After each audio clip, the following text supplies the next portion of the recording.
무장의 복음 7번째 마지막 시간입니다. 기도가 되지 않는 경험부터 시작이다라는 제목으로 하나님 말씀 증거하겠습니다. 하나님의 전신갑주에 대해서 살폈습니다. 7번째 이제 마지막인데 문제는 마지막이 됐는데 처음부터 끝까지 하나도 기억이 나지 않는다. 그래서 우리 목사들이 살맛이 납니다. 영업할 재미가 있어요. 한 1년쯤 지나고 할게요 이런 거 한 적 있었냐고. 너무 은혜 받았다고. 근데 사실 설교 파일이 거의 비슷해. 했던 예화도 심지어 했는데 거기 처음 들어보는 얘기라고. 그래서 제가 은혜를 얻고 삽니다. 얘기했죠. 진리의 허리띠. 진리 맨 처음에 무장할 때 갑옷 입기 전에 펄럭펄럭거리는 옷 가지고 다닌다고 했잖아요. 처음부터 진리로 허리띠를 메어야 된다. 근데 이 진리는 세상적으로는 뭐라 그랬어요? 이게 방해받는 것이라고 여겨지는데 올바른 것, 그것이 우리 인생의 기준이 되고 힘이 된다. 근데 기준이 너무 답답하지만 이 기준은 우리에게 은혜로 주어진다고 했습니다. 우리 그 기준이 다 이루어질 수 있도록 주께서 도와주신다. 의의 호심경 살펴봤죠. 자격 없음, 그죠? 의의 호심경, 가슴을 방어하는 거잖아요. 넌 아무것도 안 되는 존재야 라고 자격 없음이 느껴질 때 자격 없는 말을 들으면서 전진하게 된다고 그랬죠. 그래서 세상적인 자격이 생기는 게 아니고 세상적으로는 자격 없는 게 맞는데 계속해서 막 길이 열리는 일들이 벌어지게 된다. 복음의 신발 신고 전도하러 다닌다. 그런 뜻이 아니라 그랬죠. 하나님이 다스리신다. 하나님이 통치하신다. 하나님이 구원하신다. 어느 곳을 갈 때마다 거기서 내 인생이 준비 안 된 것처럼 이야기할 때가 있는데 복음으로 준비돼서 어떤 상황이든 감당해낼 수 있게 된다. 믿음의 방패. 이 설교하고 나서 너무 여러분들이 고맙다고, 자긴 저녁 예배 설교가 좋다고 막 주일 예배, 낮 예배는 아무 얘기를 안 해.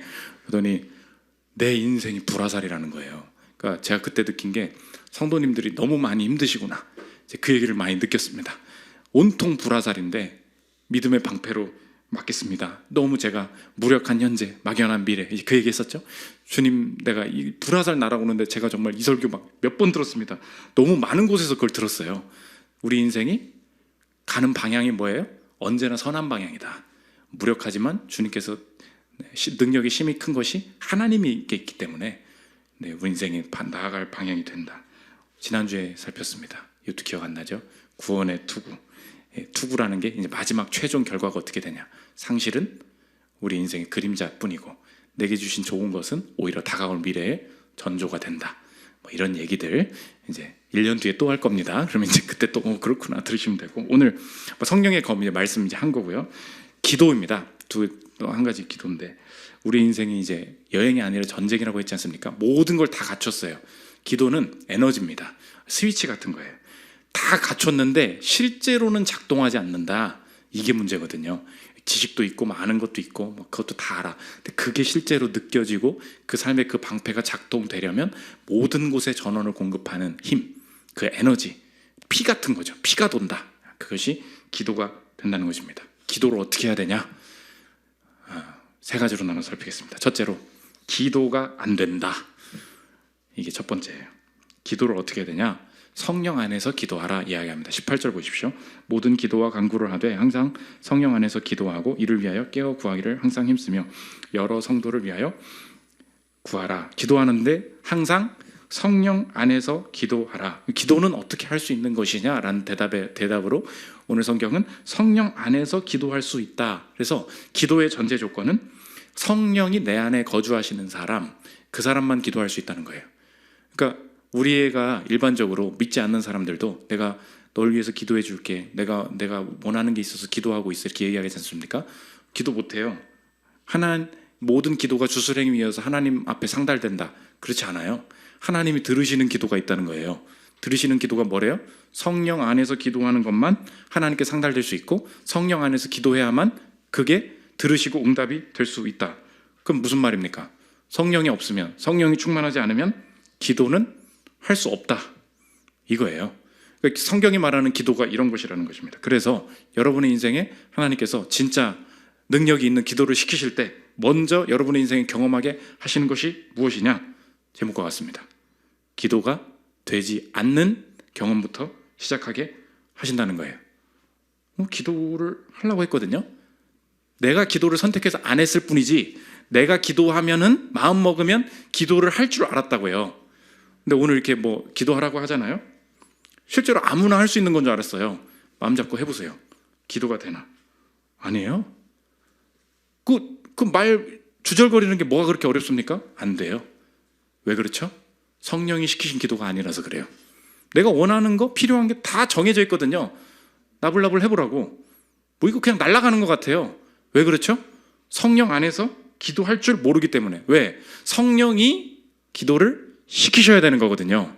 지금까지 기도의 주체가 누구였어요? 내가 원할 때 내가 기도하겠다고요, 목사님. 이거거든요. 기도의 주체가 누구예요? 시동을 누가 걸어요? 내가 거는 거예요. 근데 막상 탁 걸었는데 안 걸리는 걸 깨달아야 된다는 거예요. 그게 출발이에요. 왜요? 기도는 네가 하는 게 아니야. 너 되게 착각이다.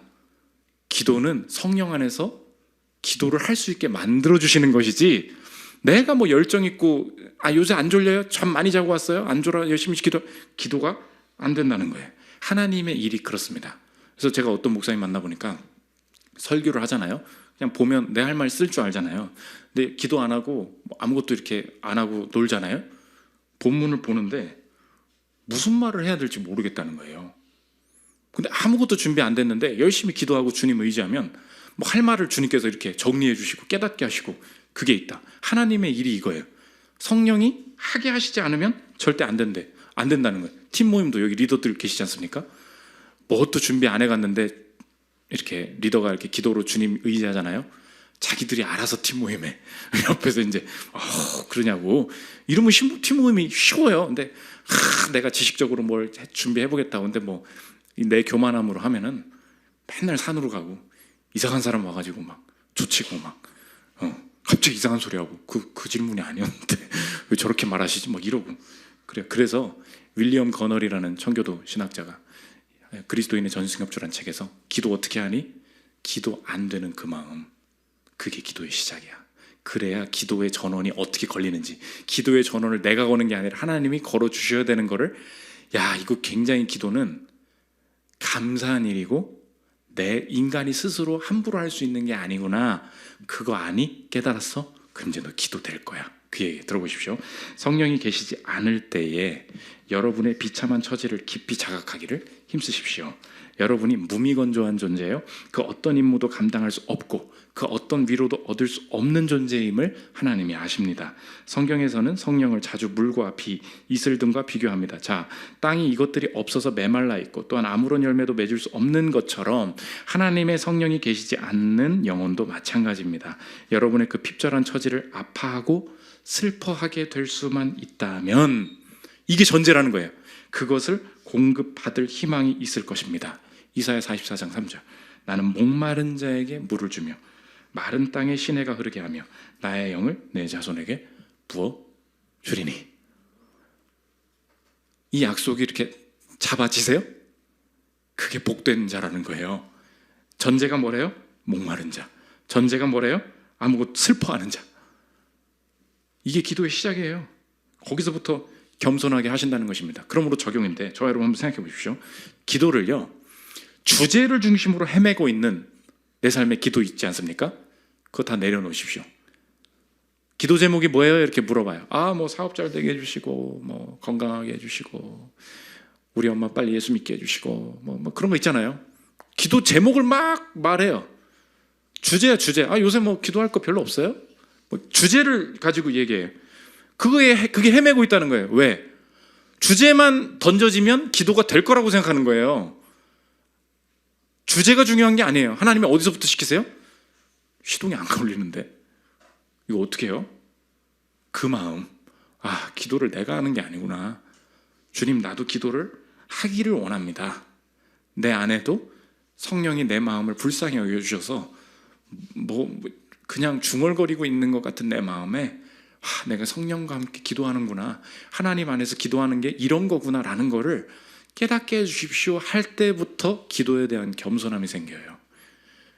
여러분이 마음을 먹었기 때문에 교회 와서 기도를 안 하는 게 아닙니다. 내가 햇빛에 들어가고 나가고 내가 시간 정해서 기도를 요새 이번엔 쉬려고 해서 쉬는 게 아니에요. 안 시켜주시면 안 되는 거예요. 기도에 대한 겸손함이 있으십니까? 거기서부터 출발이라는 거예요. 두 번째, 첫 번째는 기도가 안 된다고, 두 번째, 기도가 된다. 어떻게 되냐? 두 가지 방향으로 주님이 기도를 가르치시는데, 첫째로 넓게 하라는 거예요. 18절 보십시오. 모든 기도와 간구를 하되 항상 성령 안에서 기도하고 이를 위하여 깨어 구하기를 항상 힘쓰며 여러 성도를 위하여 구하라. 첫 번째 앞부분 보면 모든 기도와 간구를 하되, 이게 모든 주석학자들이 동의하는 게 기도의 범위가 넓어져야 된다는 거예요. 아, 이런 문제도 기도해야 되는 거구나 라는 것을 깨닫게 하시면서 삶의 전 영역에 그 기도의 은혜가 흘러가도록 하나님께서 처음에 그렇게 시키신다는 거예요. 그러니까 처음 해야 될 게 뭐냐? 특정한 하나만 가지고 막 깊이 있게 기도하는 거예요. 뭐 신앙의 여러 선배님들이 그런 얘기 많이 하시잖아요. 지금 내가 처음 기도를 배우죠. 처음 해야 될 게 뭐냐?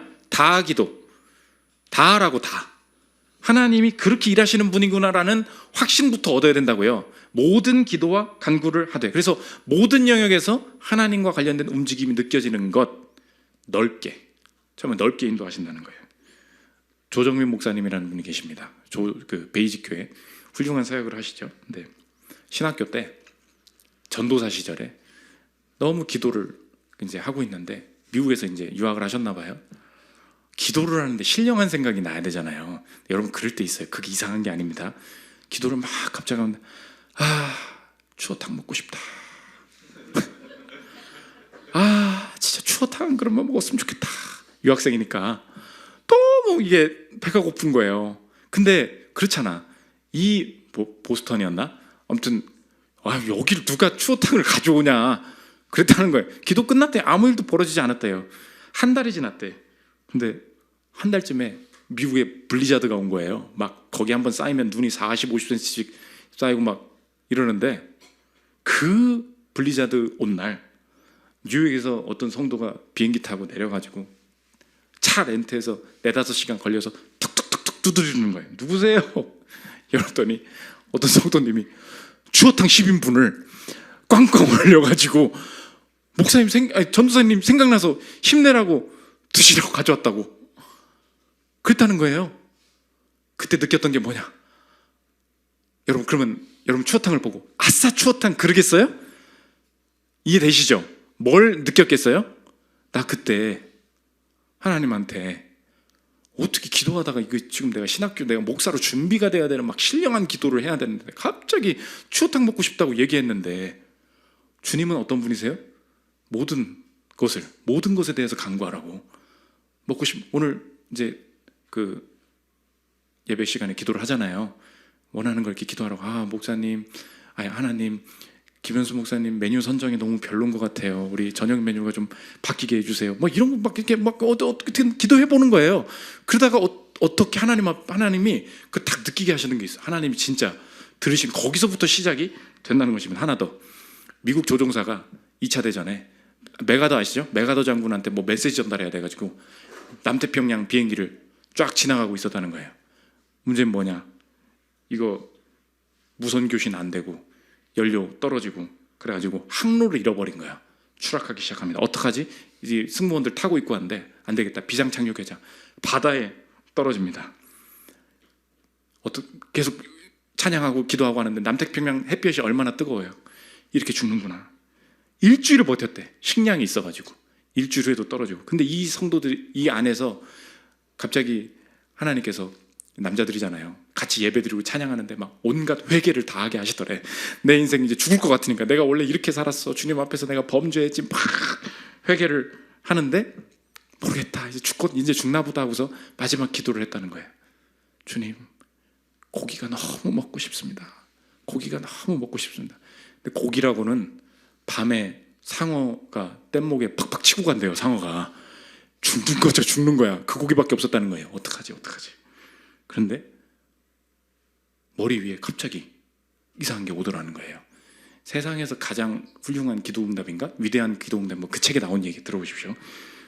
갑자기 머리 위에 묵직한 것이 느껴졌다. 모자를 긁고 있는 것 같았다. 정신이 이상해진 걸까?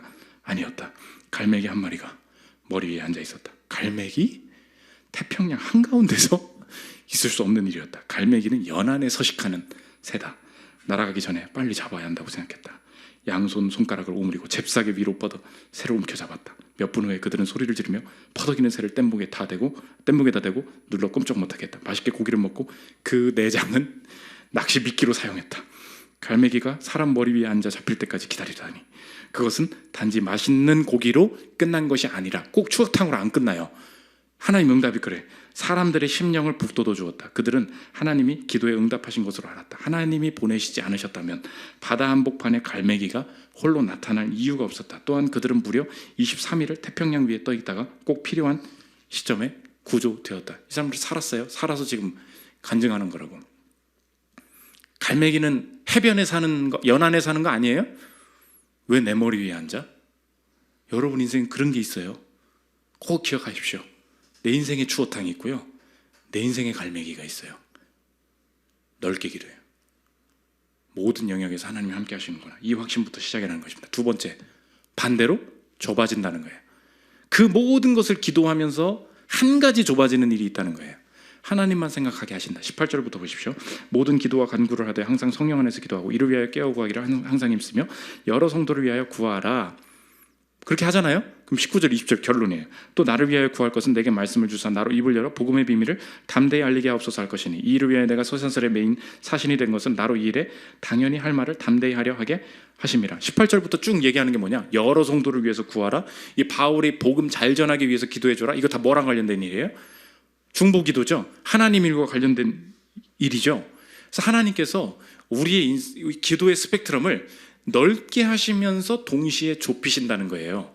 무슨 말이냐? 옛날에는 기도를 여러 개 해서 내가 추어탕을 먹었다, 내가 어떤 그런 결과를 맞이했다. 기도의 결론이 나의 인생의 어떤 변화예요. 실제 물리적인 변화. 진짜 그게 있죠.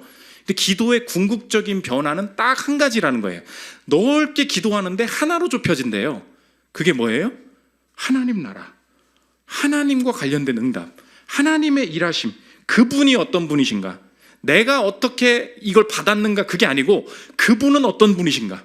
그분은 어떻게 일하시는 분이신가? 그분은 얼마나 신뢰할 만한 분이신가? 그분이 이 땅에서 얼마나 높임을 받으셔야 하는가? 다 뭐예요? 하나님이죠. 다양한데 단순해요. 그래서 기도를 배울 때 이렇게 조금 시니컬하게 말씀하시는 분들 중에 하나가 그거예요.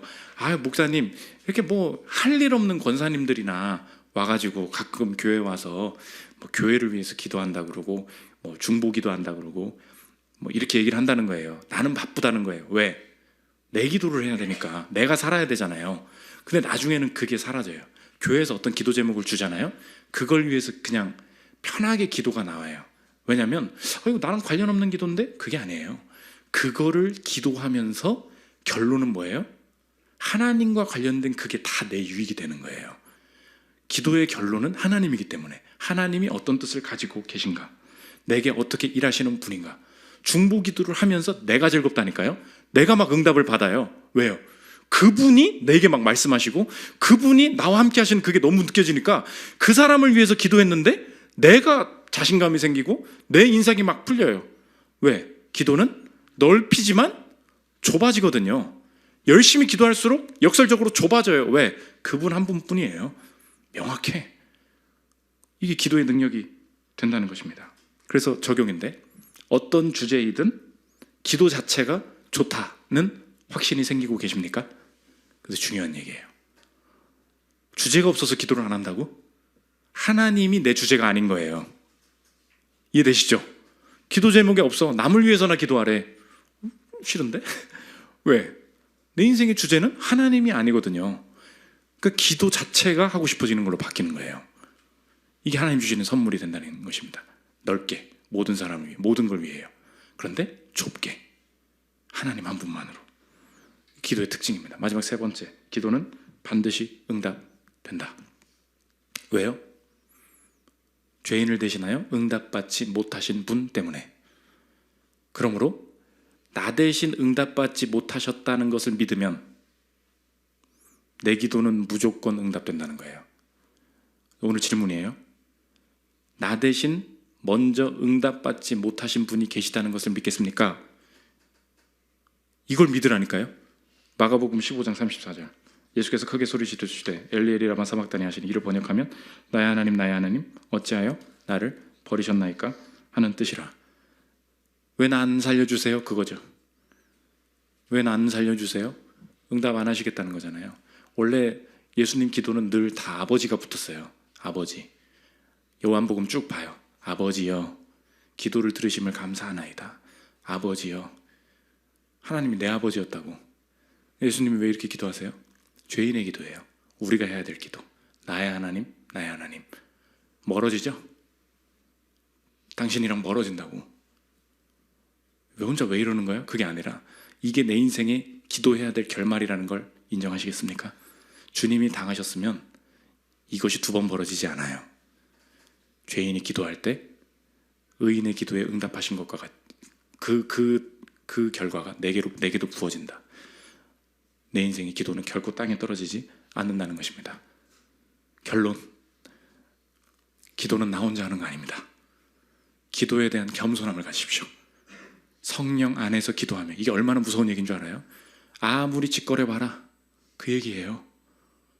그 얘기라고. 네가 예배 나와서 기도할 수 있다고? 짓거려봐. 그때 알아요. 기도가 안 된다. 내 목마름을 채워주십시오. 성령 안에서 기도하기를 원합니다. 그때 팍 열어주세요.